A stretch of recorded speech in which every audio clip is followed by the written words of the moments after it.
السلام علیکم ناظرین، آپ لوگ امید ہے خیریت سے ہوں گے۔ ریسنٹلی ہم نے ایک ویڈیو کی تھی جس میں یہ بتایا تھا کہ آگے آنے والے دنوں میں ہم انتظامی امور کے اوپر مختلف ایپیسوڈز کریں گے۔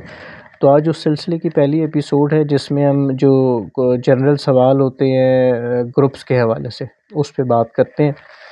تو نارملی لوگوں کا ایک سوال ہوتا ہے کہ گروپ کی ضرورت کیوں ہوتی ہے؟ گروپ کی ضرورت اس لیے ہوتی ہے کہ اگر آپ فیملی میں سے ہی 3-4 لوگ جا رہے ہیں یا آپ چند دوست ہیں جو جا رہے ہیں، تو اس کا گروپ بنانے کا فائدہ یہ ہوگا کہ آپ لوگ ایک ساتھ گروپ بنائیں گے۔ اس کا فائدہ یہ ہوگا کہ آپ کی جو حج کی تربیت ہوگی وہ ایک ساتھ ہوگی، آپ کی ویکسینیشن کے لیے جب حاجی کیمپ بلایا جائے گا وہ ایک ساتھ ہوگا۔ سعودی عرب روانگی، سعودی عرب کے اندر مکہ سے مدینہ یا مدینہ سے مکہ روانگی وہ آپ سب کے ساتھ ہوگی، اور واپس پاکستان روانگی بھی سب کے ساتھ ہوگی۔ تو آپ اس سفر پہ ایک دوسرے کے بالکل ساتھ ساتھ رہ سکیں گے، اس لیے گروپ بنانے کا یہ فائدہ ہوتا ہے۔ اس کے علاوہ ایک جنرل سوال یہ ہوتا ہے کہ گروپ لیڈر کسے ہونا چاہیے؟ تو گروپ لیڈر کوئی بھی بندہ، مطلب اگر آپ 3-4 لوگ جا رہے ہیں اور سوال یہ ہے کہ گروپ لیڈر کسے ہونا چاہیے، تو اگر کسی کا تجربہ ہے، وہ پہلے حج پہ جا چکا ہے، تو وہ گروپ لیڈر ہو سکتا ہے، ورنہ کوئی بھی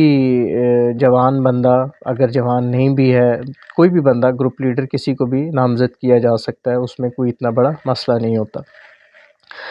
اس کے علاوہ اب جو لوگ ہیں اکیلے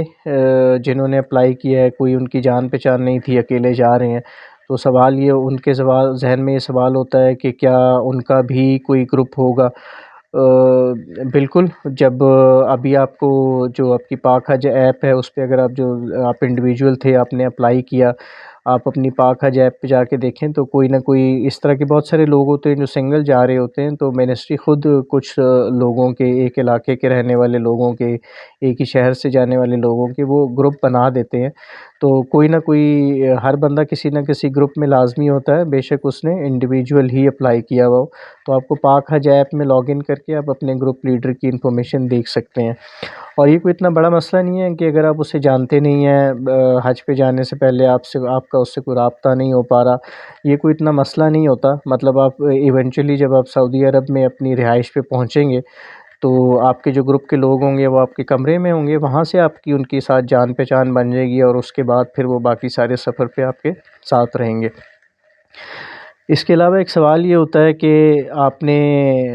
فیملی ممبرس تھے، آپ جا رہے تھے، اس سے پہلے آپ کو گروپ کے حوالے سے چیزیں نہیں پتہ تھیں، تو سب لوگوں نے اگر الگ الگ اپلیکیشن دے دی اور اب آپ سب کسی کے الگ گروپس بن گئے، تو اس پہ بھی منسٹری کا ایک وہ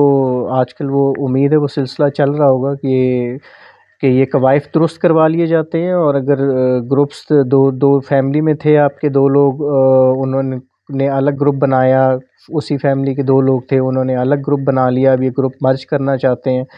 تو اس کی بھی منسٹری میں اپلیکیشنز دے کے گروپ کو مرج کروایا جا سکتا ہے۔